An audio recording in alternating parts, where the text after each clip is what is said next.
يا أيها الذين آمنوا إذا قيل لكم تفسحوا في المجالس فافسحوا يفسح الله لكم وإذا قيل انشزوا فانشزوا يرفع الله الذين آمنوا منكم والذين أوتوا العلم درجات والله بما تعملون خبير. Assalamualaikum warahmatullahi wabarakatuh. Innal hamdalillah nahmaduhu wa nasta'inuhu wa nastaghfiruh wa na'udzu billahi min shururi anfusina wa min sayyiati a'malina. Man yahdihillahu fala mudilla lahu wa man yudlil fala hadiya lahu. Asyhadu an la ilaha illallah wahdahu la syarika lahu wa asyhadu anna Muhammadan 'abduhu wa rasuluh. Ya ayyuhalladzina amanu taqullaha haqqa tuqatih wa la tamutunna illa wa antum muslimun. Ya ayuhan nasu taqu rabbakumul ladzi khalaqakum min nafsin wahidatin wa khalaqa minha zawjaha wa batha minhuma rijalan katsiran wa nisaa'a wattaqullaha alladzi tasaaluna bihi wal arham innallaha kana 'alaikum raqiba. Ya ayyuhalladzina amanu taqullaha wa qulu qawlan sadida yuslih lakum a'malakum wa yaghfir lakum dhunubakum wa may yuti'illaha wa rasulahu faqad faza fawzan 'azima amma ba'd fa inna khairal hadis kitabullah wa khairal huda huda Muhammadin sallallahu alaihi wasallam wa syarrul umuri muhdatsatuha wa kullu muhdatsatin bid'ah wa kullu bid'atin dhalalah wa kullu dhalalatin finnar. Ikhwani fillah azani wa azakumullah jami'an. Alhamdulillah dipertemukan setelah sekian purnama ya. Insyaallah kita panjang sekali, sebulan sekali ketemu. Waktunya sangat singkat sekali. Ini pembahasannya sangat penting dan yang paling penting di dalam agama kita. Membahas tentang apa? Tauhid uluhiyah. Dengan itulah kita diciptakan dan mengenai tentang lawan dari tauhid. Yaitu tentang kesyirikan. Insyaallah taala semoga kita disampaikan kepada bab yang paling penting tersebut. Baik. Kita menyambung sedikit kemarin tentang rububiyah atau tentang asma tauhid rububiyah. Min asma'i tauhid rububiyah. Kemarin kita membahas sedikit tentang nama tauhid rububiyah. Nama lain dari tauhid rububiyah itu kemarin apa? Tauhid ilmi. Wa tauhid ma'rifah wa itsbat. Ilmi itu yang artinya mengetahui. Terus ma'rifah, ya mengetahui dan mengenal dan menetapkan. Itu rububiyah. Rububiyah itu, coba untuk refreshment. Tauhid rububiyah itu berkisar tentang keesaan Allah di dalam hal apa? Ada 3 perkara di dalam rububiyah. Silahkan. 1 menit. Yang bisa menjawab untuk murojaah ini, mendapatkan kitab ini dari ana mubasyarah, tapi enggak ana bawa, insyaallah fi sahri al-qadim, insyaallah di bulan depan. Silahkan. Ada 3 perkara di dalam rububiyah yang dibicarakan.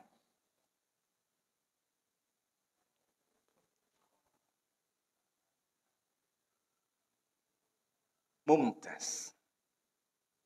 Ada yang lebih tepat? Al-khalq, al-mulk, wa tadbir. Ahsan, Masya Allah. Iya, tidak apa-apa, khair insyaAllah. Nanti diingatkan ya sama kita insyaAllah ta'ala. Pak Adi nanti dibantu mengingatkan. Hadiahnya Ustaz. InsyaAllah. Nanti bulan depan insyaAllah ya. Anak qadarullah nggak bawa. Nanti insyaAllah mendapatkan kitab yang sama dengan ini. InsyaAllah ta'ala. Jadi rububiyah itu berkisar di antara 3. Apa? Al-khalqu, al-mulk, wa tadbir.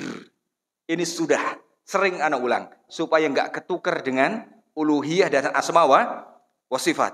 Apa itu maksudnya? Penciptaan, kekuasaan Allah. Artinya yang memiliki Allah. Tadbir, pengaturan. Dan diatur oleh Allah. Semuanya yang menciptakan Allah. Semuanya yang menguasai Allah dan semuanya yang mengatur itu Allah. Ini masuknya lingkupnya dinamakan tauhid rububiyah. Sebelum Anda masuk kepada 3 bagian penting tauhid, yakni tauhid asma wa sifat sudah sebagian, rububiyah sudah, yang belum uluhiyah. Perlu dijelaskan ikhwah, ada sebagian yang menolak tauhid 3 bagian ini. Dan ini telah dijawab dengan sangat bagus dalam kitabnya Syekh Profesor Dr. Abdul Razak Al-Badr, Qaulus Sadid fi raddi ala man ankara taqsimit tauhid. Itu perkataan yang benar dalam rangka untuk menolak orang yang mengingkari pembagian tauhid menjadi 3. Dituduhkan di kitab yang terdahulu sebelum beliau menulis kitab ini, dituduhkan bahwasanya yang membagi menjadi 3 itu siapa? Ibnu Taimiyah. Itu dusta. Ternyata di situ diturunkan isinya oleh siapa? Syekh Abdul Razak hafizahullah taala. Di situ setiap zaman dari para ulama dari tahun zaman dahulu dibawakan oleh Ibnu Mandah dan seterusnya, Imam Tobari dari kaum Syafi'iyah. Itu tahun berapa? Tahun 300-an sekian. Mereka sudah membagi tauhid menjadi beberapa bagian, khususnya 2. Begitu juga Al-Imam Ibnul Jauzi. Dibagi tauhid itu menjadi 2. Jadi bukan zamannya Ibnu Taimiyah saja mereka, para ulama itu membagi. Maka ini tuduhan yang sangat dusta. Maka sampai dituduh orang yang mengatakan Allah itu memiliki tangan, Allah itu memiliki wajah, dituduh sebagai mujassimah. Apa mujassimah?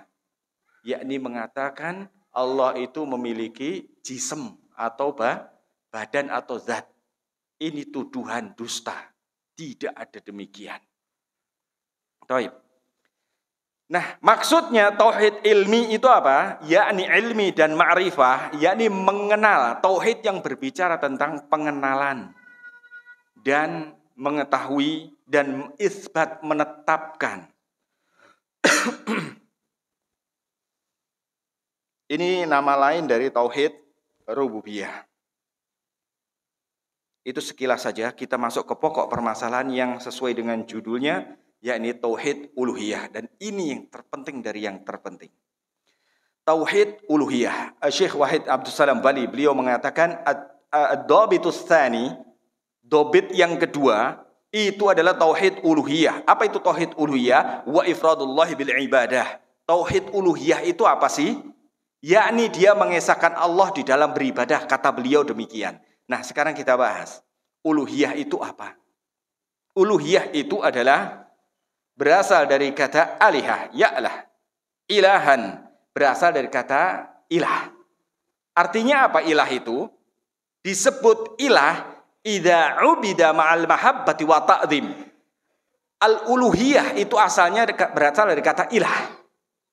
Ilah sendiri itu maksudnya apa? Yaitu sesembahan yang apabila dia disembah disertai dengan kecintaan dan pengagungan. Di sebagian lain para ulama menjelaskan yang namanya ilah atau Tuhan itu idza ubida ma'al mahabbati wa ta'zim wa tadhallul wal khudu'. Artinya apa? Dikatakan ilah atau Tuhan apabila dia diibadahi penuh dengan kecintaan, pengagungan, ketundukan, dan penghinaan diri kepada yang disembah. Itu namanya ilah. Jadi seseorang yang dia menghambakan diri penuh kehinaan dan pengagungan terhadap sesuatu yang diagungkan tersebut, yaitu namanya menyembah. Walaupun namanya dia tidak sujud, tidak harus melakukan posisi sujud. Ini kita perlu terangkan berkali-kali. Yang penting saya tidak sujud. Namanya menyembah sesuatu tidak harus posisi dengan sujud. Posisi sujud itu adalah salah satu bentuk versi penyembahan. Atau posisi menyembah. Artinya begitu. Berarti ada posisi yang lain. Iya, dia berdoa, tawakal, dan seterusnya. Menyerahkan kepada sesuatu yang dia itu cinta, ta'zim, merendahkan diri dan penuh ketundukan kepada sesuatu tersebut. Itulah namanya Tuhan yang disembah. Makanya uluhiyah itu adalah idza ubida ma'al mahabbati wa ta'zim. Jika dia disembah disertai dengan kecintaan dan pengagungan. Kalau mau ditambahi disertai dengan apa? Tadhallul wal khudu', penghinaan diri dan merendahkan diri. Nah, seperti itu namanya Tuhan. Dan al-ilah, ilah sendiri itu merupakan nama dari nama-nama Allah, ilah, Tuhan. Nama-nama yang bagus yang dimiliki oleh Allah. Adapun uluhiyah, kalau ilah itu salah satu dari nama-nama Allah. Adapun uluhiyah itu sifat. Sifat dari sifat-sifat Allah. Jadi sifatnya itu uluhiyah itu di penghambaan. Nah, seperti itu. Kalau ilah itu adalah sesuatu yang diibadahi penuh dengan kecintaan dan pengagungan, ketundukan dan penghinaan diri. Seperti itu. Itu namanya ilah. Adapun al-uluhiyah itu asma, sifat dia. Taib. Di situ disebutkan mengesakan Allah, beliau mengatakan mengesakan Allah di dalam peribadatannya. Sekarang ibadah. Mengesakan Allah di dalam ibadah. Ibadah itu apa, Mas? Ini istilah yang mungkin antum sebagian sudah sering berkeliaran di telinga kita. Iya tidak? Bertebaran, masa berkeliaran? Ini konotasinya beda, berkeliaran. Apa ibadah? Ismun jami'un. Apa? Likulli ma yuhibbuhullahu wa yardahu. Terus minal aqwali wal a'mal zahirah wal batinah. Sebuah nama yang mencakup seluruh apa saja yang dicintai dan diredhoi oleh Allah, yang berbentuk ucapan atau perbuatan yang tampak ataupun yang enggak tampak, yang lahir ataupun batin. Jadi yang namanya ibadah itu segala hal yang dicintai dan diridhoi oleh Allah, itu namanya ibadah. Berarti definisinya mengesahkan Allah di dalam segala perkataan atau perbuatan yang hal tersebut dicintai oleh Allah, baik hal tersebut kelihatan atau tidak kelihatan, yang zahir atau yang tersembunyi. Paham sampai sini? Jadi mengesahkan dalam hal itu. Itu namanya mengesahkan Allah di dalam peribadatan. Dalilnya sangat banyak, ikhwah. Dalilnya sangat banyak.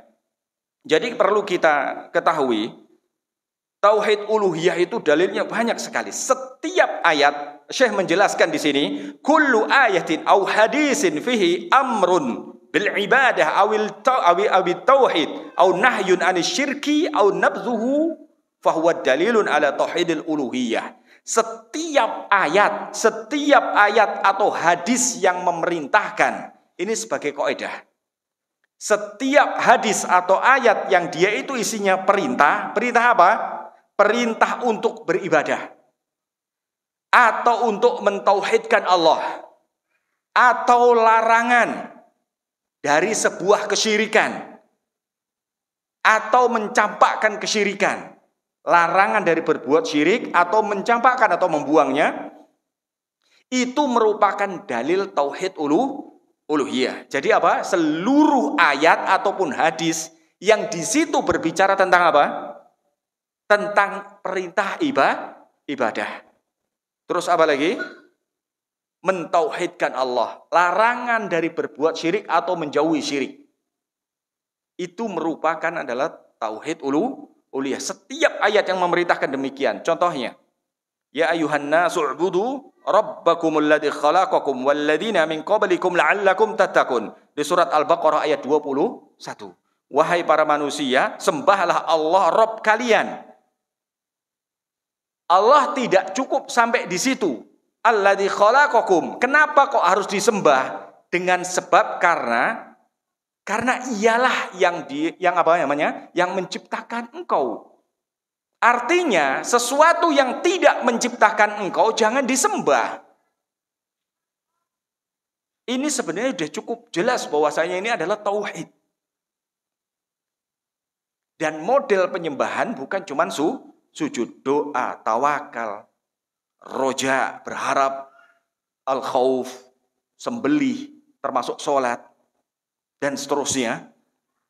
Itu adalah proses penyembahan seorang hamba kepada Rabb-nya. Dan itu tidak boleh diserahkan kepada selain Allah.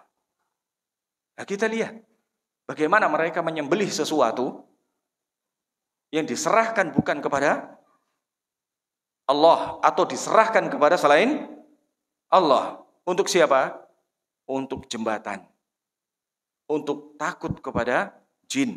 Kalau tidak disembelihkan, darahnya tidak dialirkan dari korban tersebut untuk penunggu Mbah Fulan, kampung ini akan goncang dan seterusnya.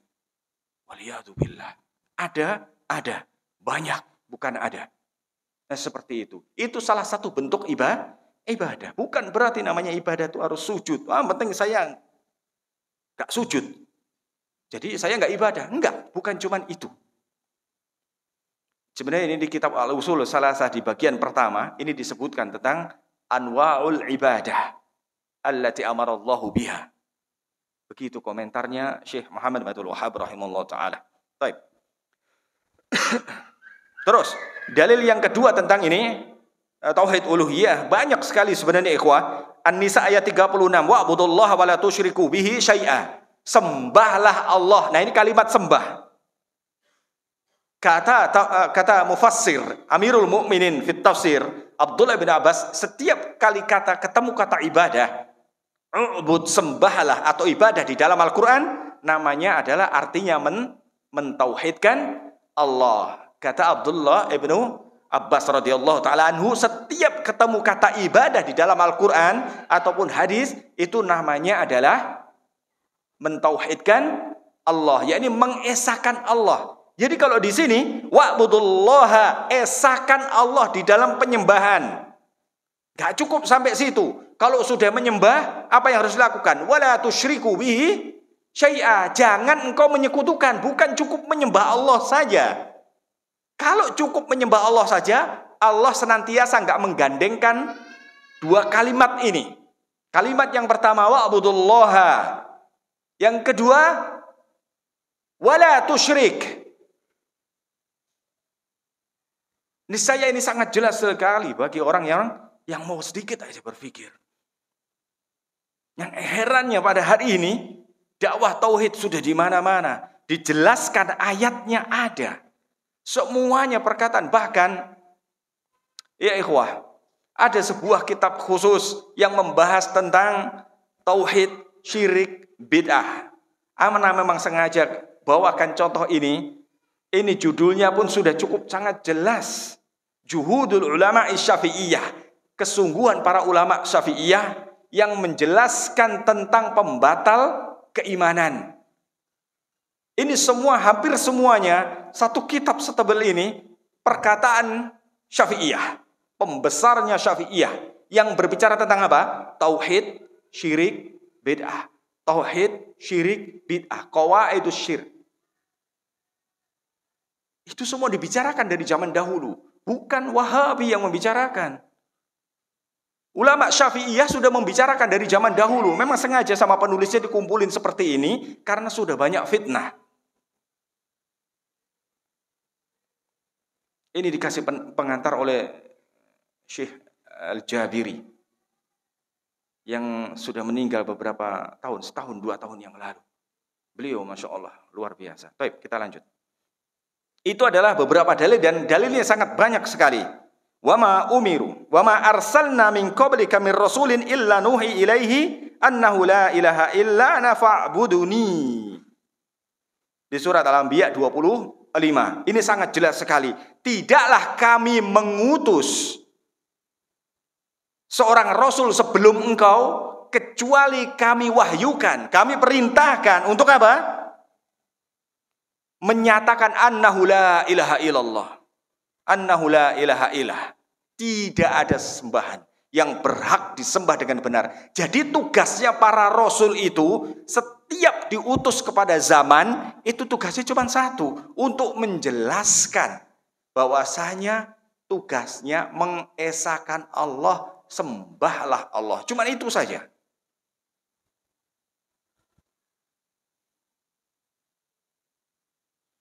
Dan sebagaimana yang kita sering dengar surat Adz-Dzariyat 56, itu sangat jelas sekali diciptakan bukan untuk yang lain, yakni diciptakan hanya khusus satu hal, yakni untuk mengesahkan Allah. Ini dijelaskan oleh Abdullah bin Abbas, wa ma khalaqtul jinna wal insa illa liya'budun. Liya'budun itu liwahidun. Begitu juga Syekh Muhammad Abdul Wahab membawakan perkataannya Ibnu Abbas di Al-Usul Salasah. Kalau antum baca pelan-pelan di sana ada.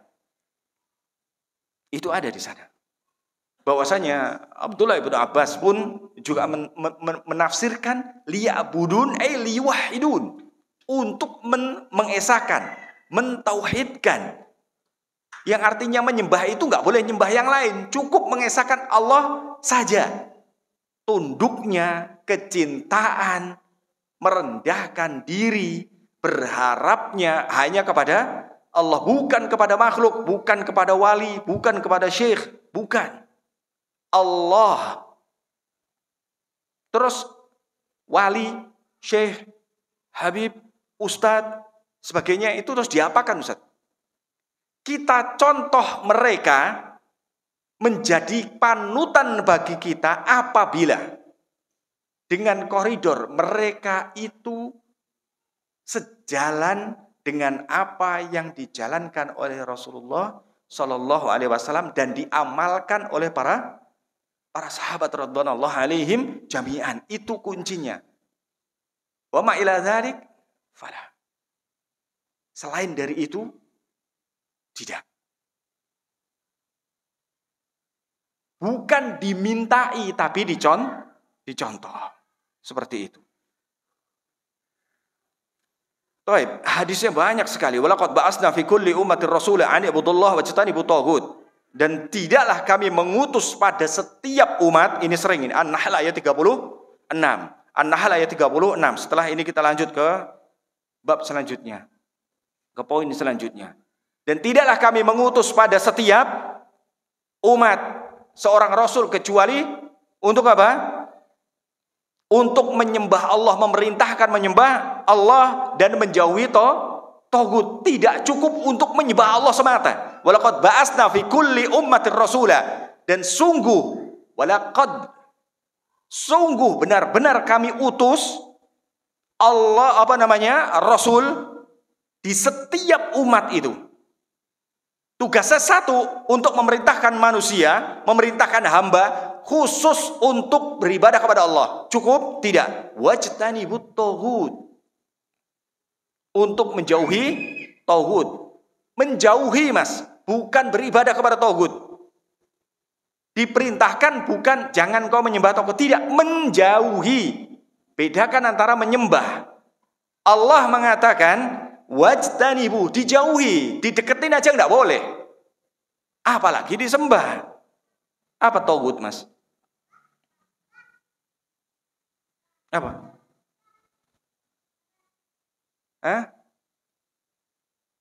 Sesembahan selain Allah. Ahsan, Masya Allah, ada yang lebih lengkap. Dan dia ridha, wahwa radin. Ma'ubida ghairallahi wahwa radin. Barang siapa yang menyembah selain Allah dan yang disembah itu ridha. Ini perlu digarisbawahi, yang disembah itu ridha. Kenapa yang perlu digarisbawahi yang disembah itu ridha? Karena ada yang disembah enggak ridha. Contohnya siapa, Mas? Isa, terus Ali, terus termasuk Nabi kita. Nggak mau disembah la taturuni kama atratin Nasara. Jangan kau berlebihan kepadaku. Seperti berlebihannya kaum Nasara menyembah siapa? Isa. Sesungguhnya saya adalah hamba. Jadi nggak boleh. Walaupun mulia, kita nggak menghinakan Nabi, tidak. Cuman kita memberikan koridor yang jelas. Nabi itu hamba. Sudah jelas kita sering dengar 5 kali sehari. Asyhadu anna Muhammad Rasulullah. Nggak ada bunyinya asyhadu anna Muhammad ilahun. Ada? Nggak ada. Rasulullah, utusan Allah. Kalau utusan ya jelas itu hamba. Ini bagian tauhid uluhiyah. Kalau Nabi saja nggak mau diperlakukan berlebihan, keluar dari koridor hamba, apalagi yang notabene-nya kelasnya di bawah Nabi kita Muhammad sallallahu alaihi wasallam. Ya tentu nggak boleh apapun levelnya. Dia keluarganya atau bukan keluarganya, nggak boleh kita minta kepadanya. Ini bagian uluhiyah memang harus banyak dikupas sebenarnya. Kalau mau panjang-panjang, apalagi tentang uluhiyah ini yang berhubungan dengan Nabi kita, keluarganya dan para sahabatnya. Sampai meminta kepada ahli kubur. Dia keluarga Nabi. Dia keluarga Nabi. Apa urusannya? Nabi saja nggak mau dimintain. Ini yang sering ana sampaikan. Sampai di akhirat pun Rasulullah SAW ketika akan memberikan syafaat itu nggak langsung diberikan. Kalau bahasa kita nggak sekonyong-konyong langsung diberikan. Iya tidak. Sujud dulu sekian lama di hadapan Allah. Terus kemudian Allah pun berfirman. Apa katanya? Irfa' ra'sak. Angkat kepalamu wahai Muhammad. Fasfa' tusaffa. Mintalah. Berilah mintalah syafaat, maka engkau akan diberikan, bisa memberikan syafaat. Jadi Nabi kita mau memberikan syafaat kepada umatnya pun nunggu izin siapa? Nunggu izin Allah. Ini makhluk paling mulia. Terus kemudian di zaman ini kamu minta kepada kuburnya Syekh Fulan dengan titel anu. Nanti akan menjadi syafaat. Siapa dia? Nabi kita orang nomor 1 dekatnya sama Allah. Itu pun nunggu izin dari Allah. Barulah angkat kepalamu, minta syafaat, maka engkau akan diberikan syafaat untuk umatmu. Bisa memberikan syafaat. Nah ini uluhiyah. Mengatakan bahwasanya selain Allah itu tidak ada yang berhak untuk disembah dan diminta. Ini bab syafaat sebenarnya. Cuman masuknya ke situ juga nanti. Baik. Kalau tauhid rububiyah tadi disebut juga, kalau ada ulama tauhid rububiyah yang mengatakan tauhid ilmi, ma'rifah ataupun isbat, sama intinya tauhid rububiyah. Kalau tauhid uluhiyah itu disebut juga tauhid amali atau tauhid iradah atau tolab. Tauhid amali itu yang diminta adalah untuk beramal. Beramal bukan cuma meyakini saja bahwasanya Allah itu Tuhan yang berhak disembah, tetapi harus beramal dengan tauhid tersebut, yakni menjauhi kesyirikan dan beribadah hanya kepada Allah. Adapun istilah yang digunakan para ulama yang lain bahwasanya tauhid iradah, yakni apa kata pensyarah? Al-maksud bil iradah, maksud dari iradah, nama lain dari tauhid uluhiyah. Al-iradah dan tauhid tolab. Yang maksudnya iradah, kehendak itu apa? ayyurida biqalbihi ma amarahullah, yakni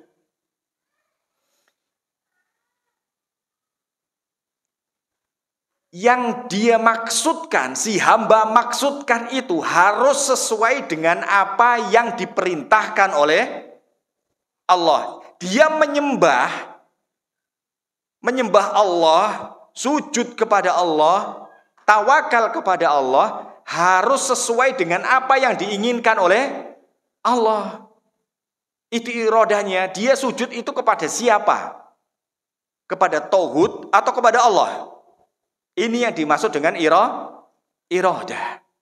Sedangkan tolab ay anahu a'malun tuliba min abdi an yakuma biha, untuk mentauhidkan Allah, yang diminta oleh Allah, yakni untuk mentauhidkan Allah. Jadi istilahnya, kalau orang zaman dahulu, ulama-ulama mutaqaddimin itu menggunakan kalimat tauhid uluhiyah, itu tauhid yang disebut adalah tauhid amali, amal.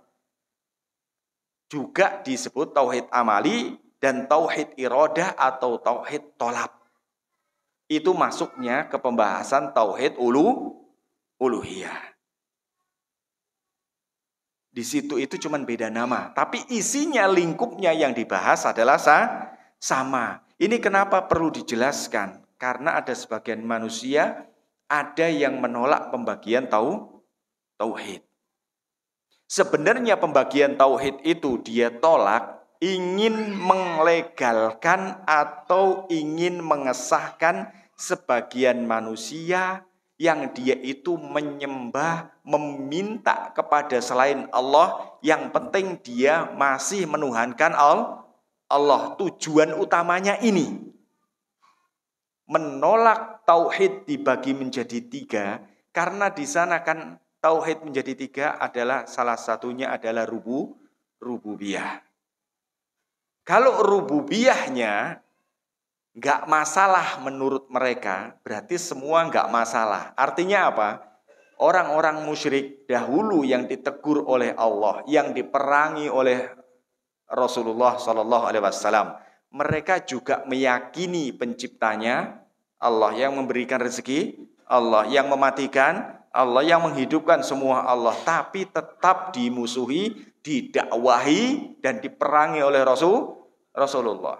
Nah, kalau ini dihapus, apa konsekuensinya, Mas? Yang penting masih nyembah Allah. Minta kepada kubur boleh. Minta kepada wali boleh. Nanti dia minta supaya tidak dimasukkan ke neraka sama wali fulan, boleh. Dan seterusnya. Kenapa? Kok boleh? Karena saya masih menyembah Allah. Karena masih menyembah Allah. Dan itu tidak menyebabkan Rasulullah berhenti mendakwahi mereka. Kaum musyrikin yang punya pemahaman seperti itu di zaman ini ada. Tidak berhenti. Itu menunjukkan apa? Mereka belum benar. Kalau sudah benar, maka niscaya Rasulullah Shallallahu Alaihi Wasallam tidak memerangi dan tidak mendakwahi mereka. Taib. Itu. Sekarang dhabit ats-tsalis, tauhid asma wa sifat. Tauhid asma wa sifat, yakni mentauhidkan Allah di dalam asma wa sifat. Apa maksudnya? Beliau menjelaskan tauhid asma wa sifat itu apa? Yaitu huwa ifradullahi bima samma wa wassafa bihi nafsahu fi kitabihi wa ala lisani rasulihi, yakni mengesahkan Allah bima sama wa wasafa bihi nafsahu, di dalam hal penamaan dan penyifatan diri Allah di dalam kitabnya dan di dalam lisan Rasulullah. Artinya dia mengesahkan apa yang sudah dijadikan nama bagi Allah, ya udah seperti itu. Dijelaskan ikhwah. Yani yajibu 'alal 'abdi ifradullahi bi asma'ihi wa sifatihi allati ikhtassa biha nafsahu fil Qur'anil 'adzim fala yusyriku ma'ahu ahadan fiha. Intinya dia seorang hamba itu harus mengesahkan Allah di dalam nama-namanya. Nggak ada yang sama dengan nama-nama Allah dan sifat-sifatnya. Esa yang memiliki nama dan sifat seperti itu hanya Allah. Terus kalau namanya dan sifatnya misalnya sifatnya sama, apakah itu harus sama? Tidak. Allah itu tidak berawal dan tidak di akhir. Khalid. Ada namanya Khalid. Abadi. Tapi namanya sama. Sifatnya yang berbeda. Sifatnya beda. Walaupun dia namanya sama. Misalnya demikian. Kalau abadinya seorang hamba, itu masih ada kekurangan. Kalau kemuliaan namanya Aziz misalnya. Manusia, mulia. Kemuliaan dia itu terbatas, enggak seperti kemuliaan Allah. Nah, di sini yang dimaksud adalah mengesahkan Allah di dalam nama dan sifatnya, artinya tidak boleh menduakan. Hanya Allah yang memiliki nama seperti itu dengan sifat-sifat seperti itu. Enggak terdapat di dalam makhluk. Wa qawluhu wa ala lisani rasulillah ay yajibu aidan ifradullah ta'ala bi asmahi wa sifati al-waridah fi sunnati nabawiyyati sahihah. Jadi, nama dan sifat Allah itu harus diyakini apabila dia terdapat di dalam kitab Allah dan sunnah-sunnah nabinya. Itu wajib diyakini. Tapi perlu diingat ikhwah tentang asma dan sifat. Tentang asma wa sifat. Lingkup nama itu lingkupnya lebih sempit dibanding dia sifat Allah. Sifat Allah itu lebih luas.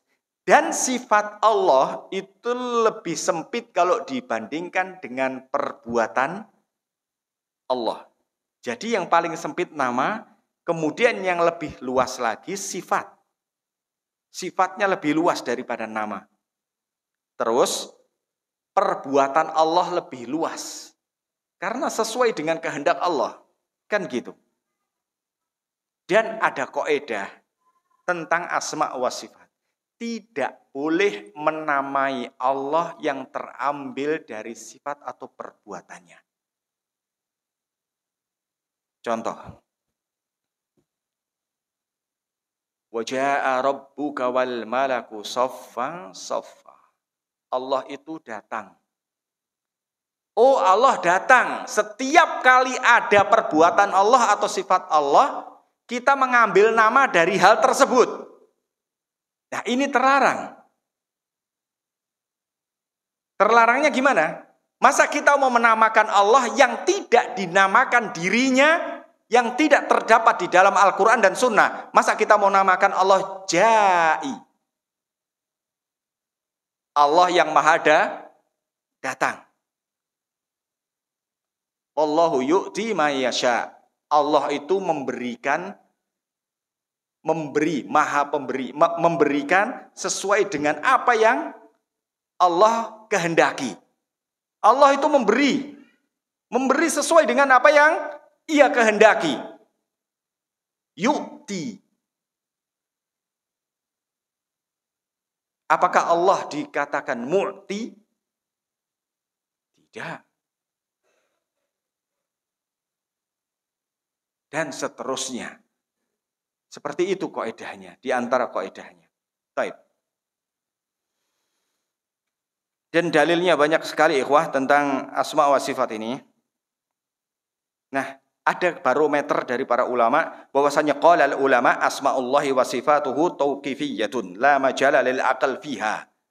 Dalam asma dan sifat itu tauqifiyah. Tauqifi sifatnya. Tauqifi itu apa? Menentukan nama dan sifat-sifat Allah itu tauqifi.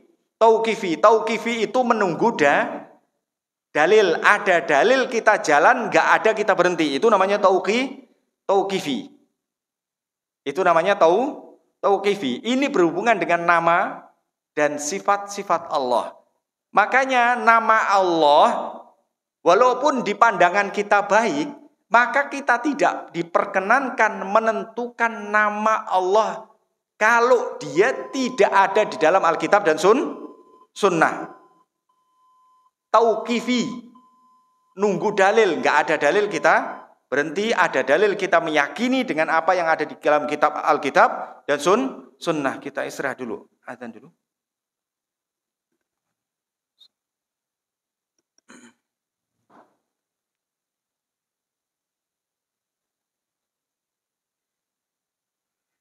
Bismillah, alhamdulillah, salatu wassalamu ala rasulillah wa ala alihi wa ashabihi wa man ittaba'ahum bi ihsan ila yaumil qiyamah, amma ba'd. Kita lanjutkan sejenak. Jadi dari sini ikhwah, kita tahu bahwasanya penetapan asma wa sifat itu tidak akan bisa sempurna kecuali dengan metode tauqifi. Dan dari sini kita bisa tahu bahwasanya tauqifi itu adalah menunggu dalil. Ada dalil kita jalan, nggak ada kita berhenti. Itu Ahlus Sunnah wal Jamaah yang sebenar-benarnya, bukan ngarang. Karena di sini bab asma wa sifat tidak ada majal untuk lil akal. La majal lil akal lil ijtihad. Tidak ada bagian dari akal untuk berijtihad.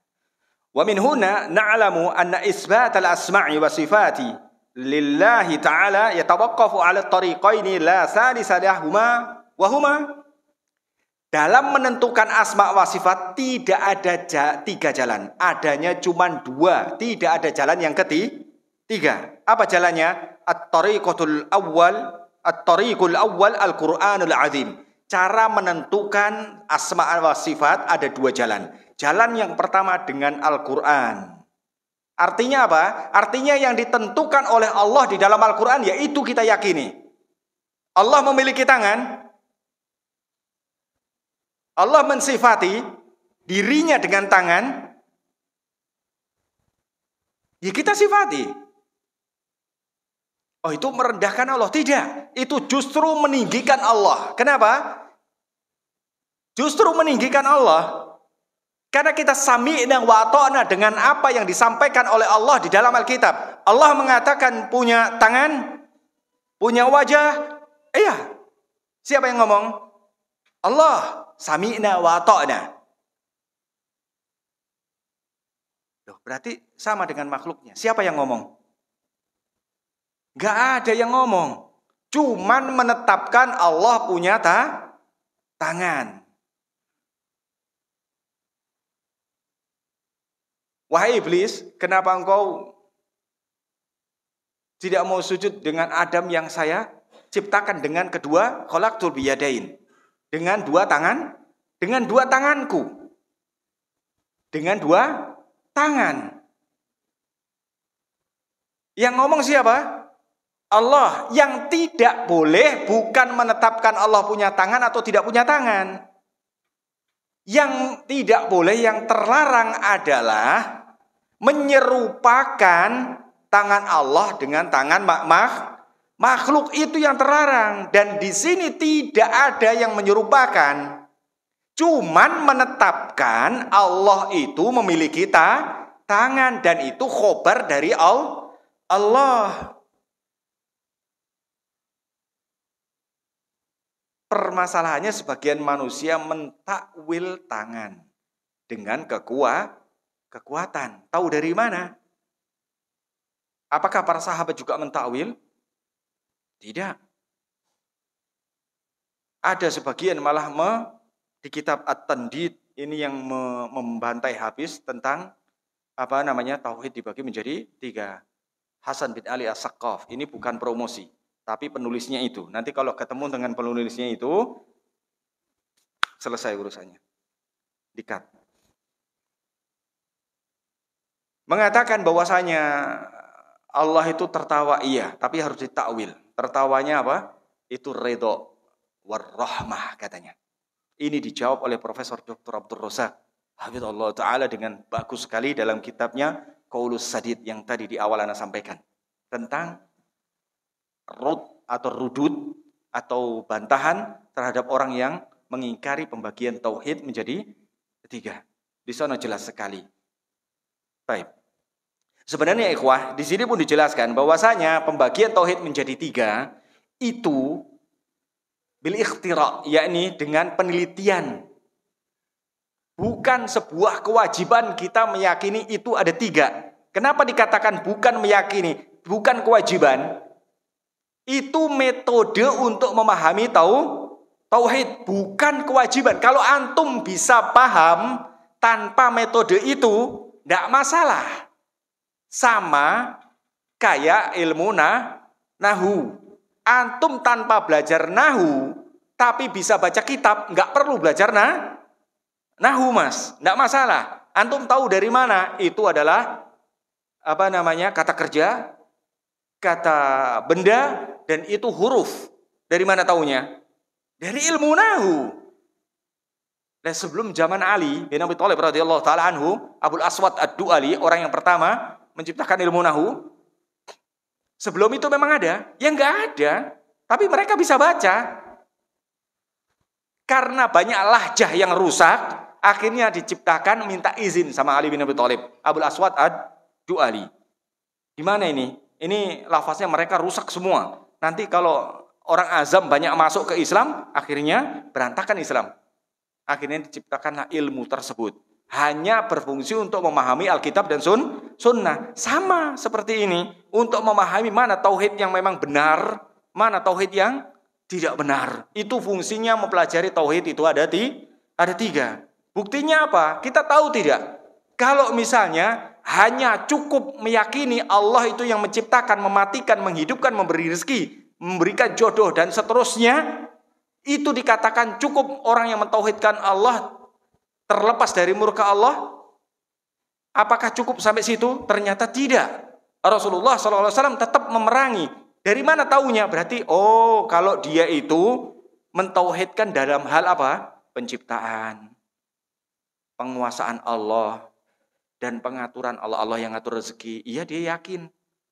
Tapi di situ saja tidak cukup. Yang 3 tadi berarti namanya rububiyah. Karena rububiyah itu, Rob itu adalah yang memiliki. Memiliki apa? Memiliki ciptaannya. Memiliki apa lagi? Memiliki pengaturan. Dan memiliki kekuasaan yang menguasai. Makanya Rob rububiyah. Paham sampai sini? Nah, di situ fungsinya. Ya kalau tanpa itu kita paham, ya sudah nggak usah pakai itu, nggak masalah. Masalahnya di situ. Jadi bukan sebuah kewajiban, kalau enggak kufur, enggak. Cuman masalahnya bagaimana paham atau tidak paham, kan gitu. Antum paham belajar bahasa Arab tanpa nahu? Gimana, Mas? Pokoknya bacanya begitu, yang penting pantas, Ustaz. Yang penting pantas bacanya. Kif pantas.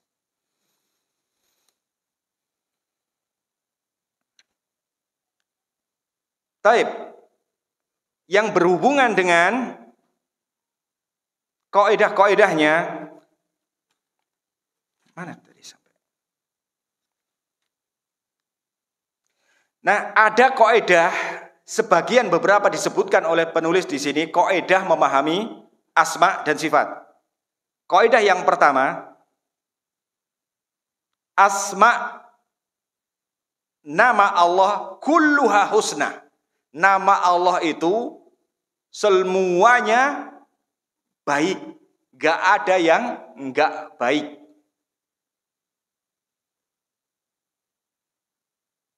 Walillahil asmaul husna, Al-A'raf 180, dijelaskan bahwasanya Allah memiliki nama-nama yang baik.